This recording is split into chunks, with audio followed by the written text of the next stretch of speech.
Well, I guess it's getting cold. That sucks. It's actually only +4 right now, but we're headed over to Empty Cup to meet up with my friend Mike to test out his 992 Carrera 2. I haven't driven a 992, so it should be a lot of fun. See you when we get there. Okay, welcome back to Winnipeg Car Life. I find myself once again in the passenger seat, this time of a 992 Carrera 2, and I like it. I hate that I've got more headroom in this car than I do in mine, so I may end up, stealing this seat, but I won't tell Mike about that. And you only need one. So, this is Mike. We met because of cars, just like I've met most people I know these days. And yeah, yet another victim. A person who has agreed to let me try out their car. We just headed over to a photo location. Not my usual one. Mike has something in mind, so we're going to check that out. And then we'll switch seats and see what I think. But anyway, Mike, tell us about your history with Porsche. Ooh, so I guess ever since I was a little guy, I've always been a Porsche guy. When the conversations of Ferrari versus Lambo, I always threw Porsche in there. Something about the lines, something about just, I don't know, the whole vibe of these cars. So when I finally scrounged up enough, confidence to go into crippling financial debt, I threw some money at a Macan, actually a Macan S for 2019. It was loads of fun, but then I quickly realized that these little sports cars were equally as capable for the winter and things, because this is my daily driver. So the moment I had an opportunity for an allocation for one of these guys, I had a long 9-month wait, arguably longer than it takes to make a human, and there's no looking back. I've had this car now for 2 years, and about 21,000 kilometers, and it's been an absolute blast. I really can't imagine myself behind the wheel of anything else. So Porsche, if you're watching, I'm gonna be here for a long time. Think about me when these GT3s come out. Yeah, if you don't follow Mike on Instagram, daily he is making posts requesting a GT3 allocation. So yeah, Porsche, if you're watching, hook a brother up, please. He deserves it. So the car itself is aventurine green with black interior. It's got the Sport Chrono package. These are the basic seats. Yeah, so there's comfort seats. Yeah, there's standard, I guess, 4-way adjustable. So they have your, actually what I love, a manual adjustment for fore and aft. So you can butt scoot your way forward and back. So there's no, automatic movement with any electronics or anything. So it's kind of classic, which I actually really like about them. And they have seat warmers and then some air-conditioned seats. So it's kind of perfect for me, who I'm driving this thing in -30 and +30. So it keeps me comfy in all kind of seasons. Now, this being a 2-wheel drive car as opposed to my all-wheel drive car, because yes, we both winter drive our cars, because, well, you can with a Porsche, it's not a Ferrari. I know you throw winter tires on it. How is it for grip and stuff like that in the winter? I'm actually proud to say I've got stuck 0 times, and that's living in Winnipeg. So it's been phenomenal. It's actually handled better than most, really, any car I've owned. Not that I've owned a whole plethora of vehicles, but I've had my very first car was a Chevy Impala. It did well, but I say this thing goes better. You just it's the whole classic rear-wheel drive. Once you're moving, keep moving, and don't stop at anything too deep. Yeah, if you've never had to drive in a prairie winter, yeah, it can be a very frightening thing for those who have never experienced it before, because just like anything else, if you panic, you're screwed. You're originally from Winnipeg, aren't you? Yes, born and raised. So yeah, so Mike and I are both well versed in prairie winter driving through 6-foot snow drifts. Man, I'm thinking back to the blizzard of '97, driving down Saskatchewan Avenue with 15-foot snowbanks on either side of the street. It was like driving through a tunnel that was going to fall in on you any moment. So, did you spec this car yourself, or? Yeah, so I was fortunate enough I got to pick every little bit on it. With Porsche, every little bit of extra does cost. So it's sometimes you gotta pick and choose what really matters to you.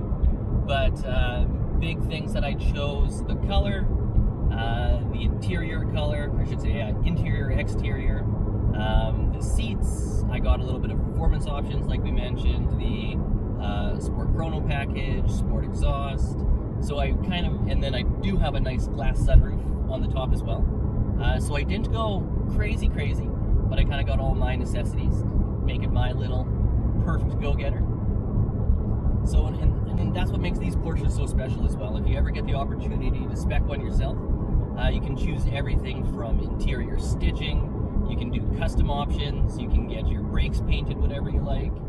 So it's just an absolute blast, as long as you got the pockets for it, I guess. Yeah, that was one thing. I was speccing out a Boxster before I bought my 911, and yeah, it really adds up quick. Yeah, the base car is certainly going to be more than capable, but at the same time, you want to make it your own. And yeah, it was just like you go from 75,000 to 105,000 without even thinking twice. And then if you're really picky and you want a very specific color, Porsche lets you paint these things literally whatever you would like. Yeah, the old. Whoa! I love Winnipeg roads. Bumps.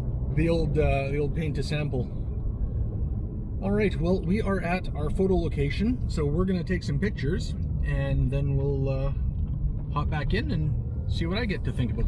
We'll hop back in and see what I think of this car. Sorry, it's early and I've only had 2 coffees. They call me a god. They call me a god. They call me a god. They call me a god. Let's go. I'm about to go off. He looked very displeased with us. It's like this is his own personal road. I thought we were gonna get scolded. It's like, classic people. Yeah. All right. So we are just leaving the photo location. And let's see, where should we go, Mike? Oh, wherever your heart desires. Vegas, baby.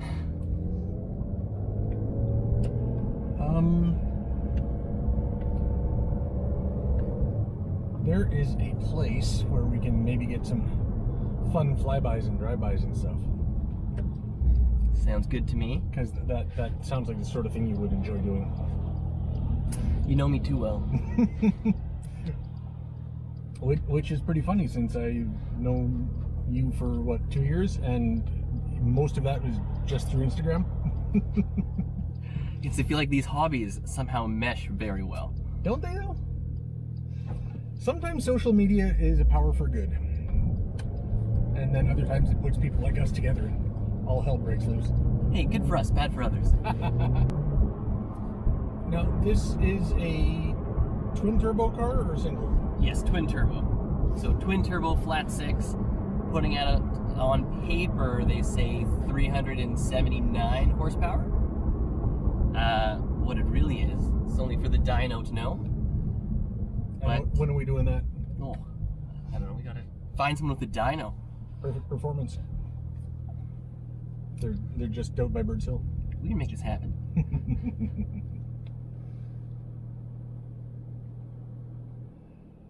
Yeah, Steve actually is planning on taking his Genesis out there to find out what his aftermarket ECU is really putting out. I think he's actually going to do both ECUs. See, we could tag along.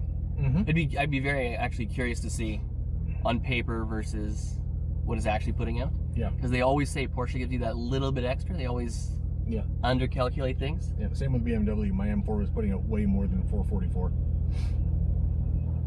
Because I have to say, for like a 300 horsepower car, I know it's close to 4, but it goes pretty quick. It do.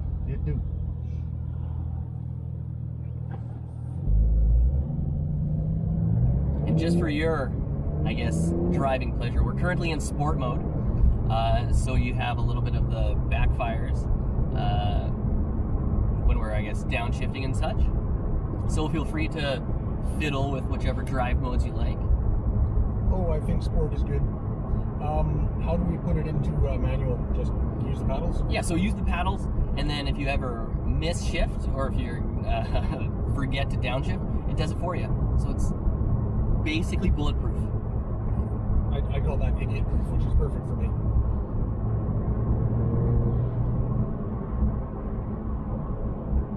And yeah, I guess there is just in the center console just an M button if you want to put it in manual.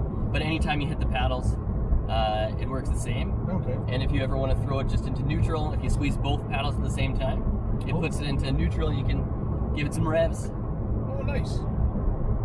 I thought that was a Ferrari and Lamborghini only thing. Hey, Porsche's catching on. Nice. That was one thing that annoyed me about the M4 was you couldn't do that. I know we don't have a lot of tunnels here, but any bridge or kind of small tunnel-shaped thing, or just classic red lights, it's always fun. Give it a couple revs.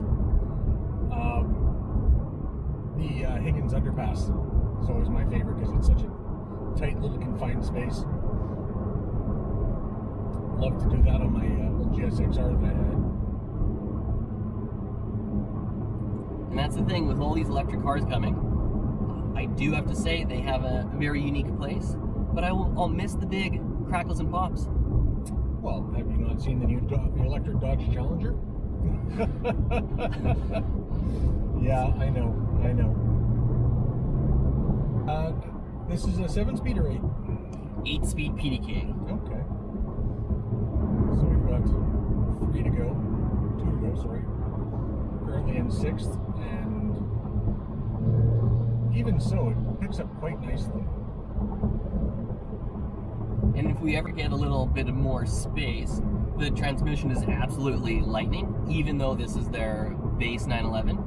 From 7th or 8th gear, if you put your foot down, you'll drop a handful of gears immediately. No manual could never be this quick, and it's just still smooth as butter.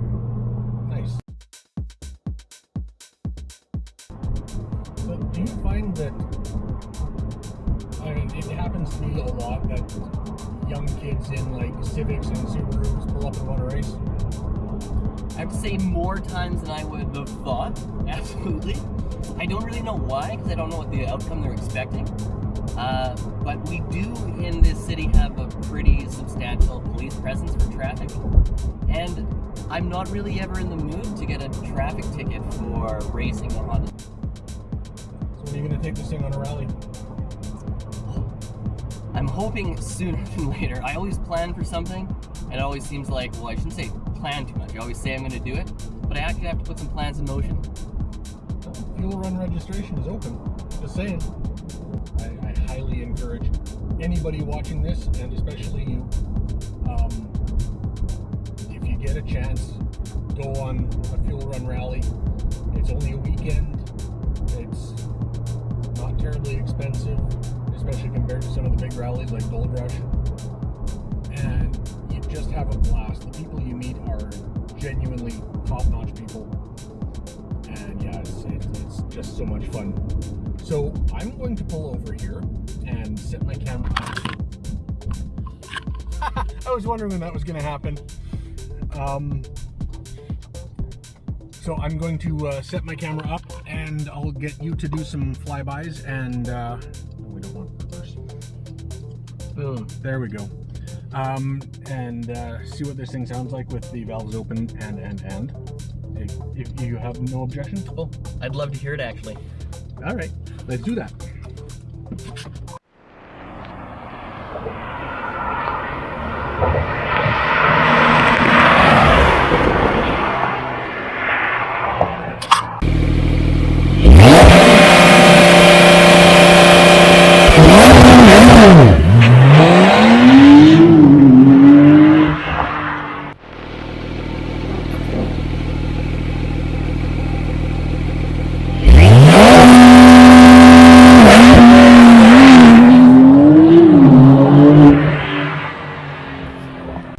Such plain sight that they're almost invisible. Yeah, well, I mean, I'm so. This is so familiar to my car relatively speaking, that I was kind of looking for it up here where mine is. Yeah, that's one thing I'm noticing. It's, despite being two-wheel drive, I mean, yeah, okay, it's, we'll say it's still summer. It really feels like my car. A little more, 18 years of refinement extra, but it's just remarkably familiar. Especially since I put the paddle shift steering wheel on. Oh, we need to go back the other way.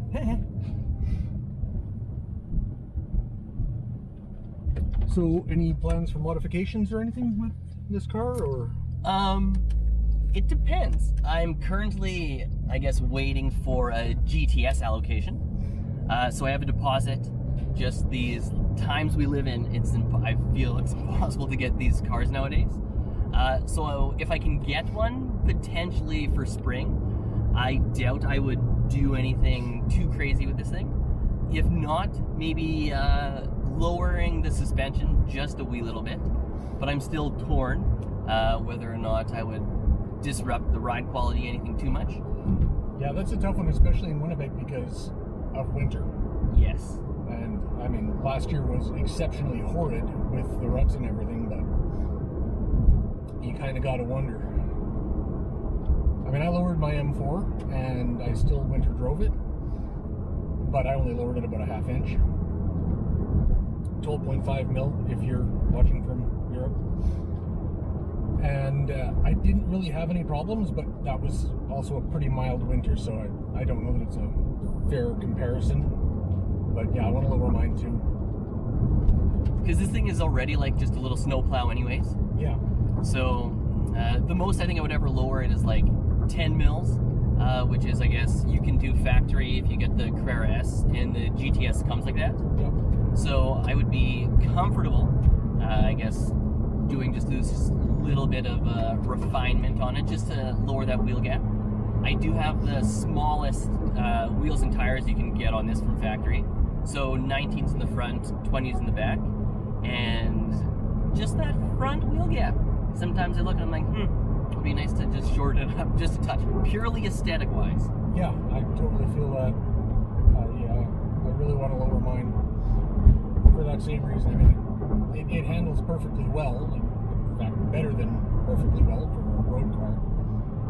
But yeah, to look at it, it's just like, 4x4. I know it's all-wheel drive, but it shouldn't look like a 4x4. It's like, sure, we use it for 4x4 purposes, but still.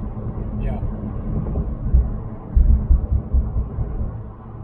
And yeah, other than that, as far as the exhaust goes, I'm actually very happy with it. It's nothing too obnoxious, Yeah. but once you get anything higher than like 3,500 RPM, it truly comes alive. And I've had, I don't know, countless people tell me that they just in traffic stop by, they tell me to roll down the window and say they love the exhaust, what did I do to it? And that's when I can smile and say it's purely factory. Yeah. And I don't have to worry about getting pulled over for any exhaust mods.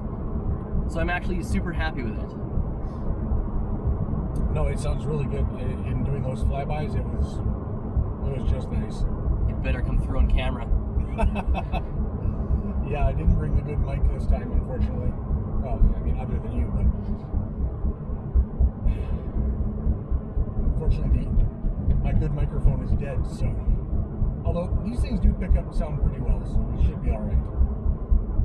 Only time will tell. Yeah. Well, and if not, it'll still look good. So. I could always do voiceovers. There we go.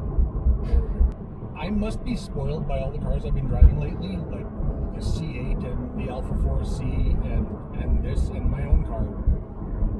But I get in my girlfriend's Civic, and it's a good car. It does everything a car should, but it doesn't do any of it well. It just does it. And with Porsche, it's so hard to get it wrong. I mean, I test drove a Boxster last summer. I wasn't terribly crazy about it, but at the same time, I wasn't really thrashing on it or trying real hard. Plus, it was a Tiptronic, so maybe that makes a difference. I don't know. But yeah, as far as 911s go, I don't really think you can get a better all-around car. It's just it's just perfect. I mean, it's got enough luggage space for, you know, a small trip to the grocery store or Costco toilet paper. There you go. I mean, I drove down to LA in December in mine with 2 bags on where the back seats are, and I still had the whole front wide open. So it really, and you know, it's spacious. I'm 6'2", 240 odd pounds. Do I look cramped? I'm going to say no, because I don't feel cramped. So, all in all, yeah, I've been saying this a lot since I got mine. Porsches are addictive. And, I mean, this is your second one, as you said. So, clearly you agree with me. You've got the deposit for a GTS. So, you're looking at 3 in a row. And, I mean, what else are you going to drive that compares for the price? Really, nothing. And that's the scary part. That's when Porsche has you. Yeah. Because, I mean, what are you going to get? A Ferrari Lusso that's got 4 seats and is usable? How much of those? 300,000? So, what, an extra 120, 130K on top of a GTS? Maybe more? And, I mean, this is making 400 horsepower with 6 cylinders. I mean, do you really need 700 horsepower or 600 horsepower V12? Well, besides bragging to, I guess, the guy next to you, comparing specs. Yeah, exactly. It'd be hard to argue you need anything more. But look at me, I'm going for a little bit more. Oh yeah, but you're still running a twin turbo 6-cylinder. Yeah. It's the same engine with a different tune. So it's not like you're jumping up to a V10 Gallardo or a C8 Corvette. Although, in terms of fuel mileage, the C8 is probably about the same as this, just because, you know, twin turbos. There's the fun tax when it comes to fuel. Hey, smiles per miles. Amen. Amen. But yeah, this has been fun, Mike. Thanks for letting me try it out. It's spreading the love of Porsche. I know you already have one of your own, but anytime you can try out a different model, a different gen, it's always a good time. Yep. I guess maybe our next video together will be you driving mine. Hey, I wouldn't complain. It'd be my first time in a turbo. Yeah, it definitely feels like a much more old school turbo compared to this. There is turbo lag to it, so you definitely notice when they kick in. But once they're on, they stay on. Because yeah, even for this car being twin turbo, it feels like the same kind of curve as a naturally aspirated car, which is kind of nice. Yeah. You're not getting any of that lag low down. I'm sure there could be aficionados that could feel a little bit, but for a simple guy like myself, oh, it's perfect. We're almost back to my car, so I guess we'll end it there. Again, thanks to Mike for letting me take this little beastie out. It is definitely fun. You can call it a base model all you want. It's still a 911, and there's nothing base about a 911. Make sure to like, subscribe, hit that notification bell for more videos like this, and be sure to check out some of my other videos for more fun. Take care.